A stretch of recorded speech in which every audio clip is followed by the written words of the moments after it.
बेटी के नखरे। महक और मोहन के घर काफी सालों बाद एक बेटी होती है। वो उसे देखकर काफी खुश रहते, उस बच्ची की छोटी सी छोटी चीजों का ख्याल रखते। अरे महक बेटा, चाहे लड़का हो या लड़की, इतनी आजादी नहीं देते, बच्चा बिगड़ जाता है। आपको पता ही क्या है सासू माँ, चुप रहिए। हम दोनों कमाते ही क्यों हैं? इन बच्चों के लिए ना।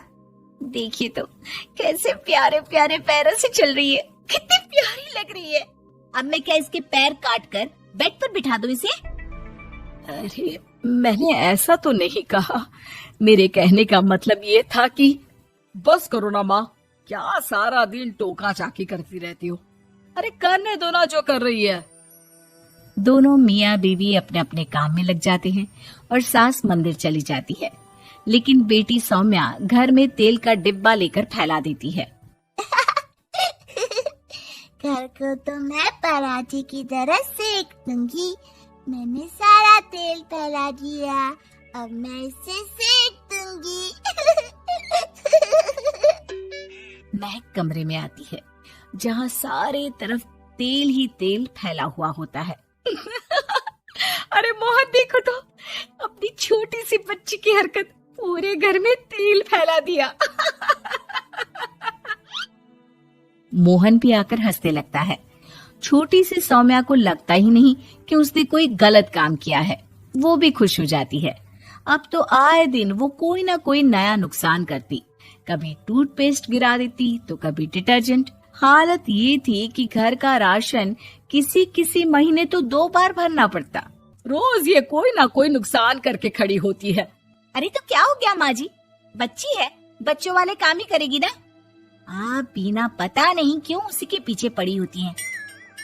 धीरे धीरे सौम्या बड़ी होती है। एक दिन, माँ देखो दरवाजा खोलो, वो ऑनलाइन मैंने जीन्स मंगवाई थी, वो आई होगी। 3000 दे देना और पैकेट ले लेना। 3000? ऐसी कैसी जीन्स है बेटा, ये तो बहुत बड़ा अमाउंट है। माँ फालतू बात थोड़ा कम ही किया करो और जल्दी जाओ, वरना समझ लो खाना नहीं खाऊंगी मैं आज सारा दिन। सास वहीं खड़ी सब देख रही थी, लेकिन अब तो उन्होंने भी बोलना छोड़ दिया था। अब तो आए दिन सौम्या के खर्चे बढ़ते ही जा रहे थे, कभी महंगी ड्रेस तो कभी दोस्तों के साथ पार्टी। पैसे दे दो तो ठीक, ना दो तो घर में कलेश। ये सब तुम्हारे ही कारण हुआ है। देख रही हो कैसी हरकतें हो रही है इसकी। रात के 8 बज गए हैं, लेकिन महारानी जी घर पर है ही नहीं। तभी सौम्या पड़ोस की लड़की के साथ वहाँ आती है। ओके बाय रोहन, कल फिर मिलेंगे, लव यू। ये क्या हरकत है सौम्या, आज तो तुमने हद ही पार कर दी। पापा कब से परेशान है। और ये लड़का कौन है? तभी पास खड़ी सास बोलती है, देखो महक, आज तक मैंने कहा नहीं था, लेकिन मैं आज कहूंगी, क्योंकि ये मेरे घर का मामला है।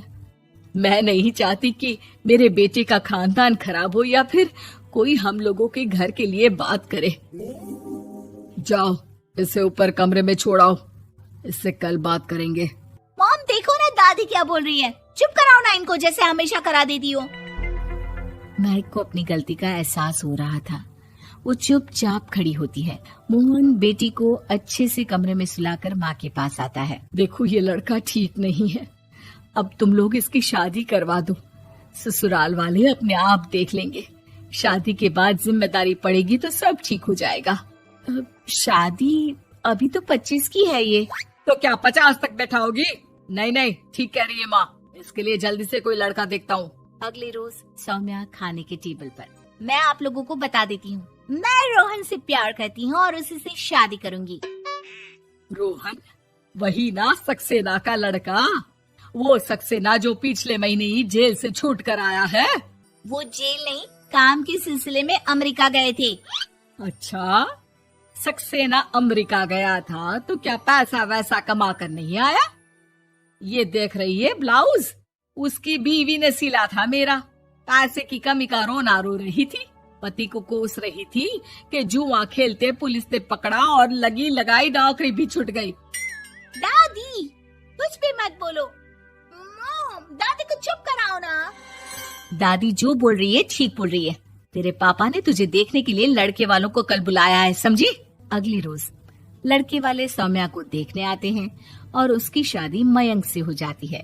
शादी के बाद सौम्या मायके आती है। वाह माँ, कितनी अच्छी शादी कराई है आप लोगों ने मेरी। लेकिन मुझे कुछ दिन और यहाँ रहना है।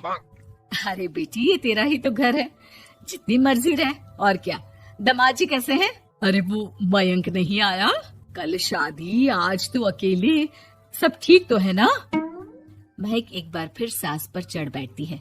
अब बस करिए ना माँ जी, अब तो ज्यादा ही हो रहा है। माना आपकी कुछ बातें मैंने नहीं मानी, लेकिन अब ये मेरी बेटी मायके आई है तो क्या उसका मतलब यही कि वो लड़कर आई है? हाँ पीना। सौम्या दादी की तरफ देखकर मुस्कुरा देती है, जैसे उन्हें चिढ़ा रही हो। दादी, मैं लड़का नहीं बल्कि ये बता कर आई हूँ कि मुझे कुछ दिनों के लिए यहीं रहना है, माँ के पास। मेरा मन धीरे धीरे ही तो ससुराल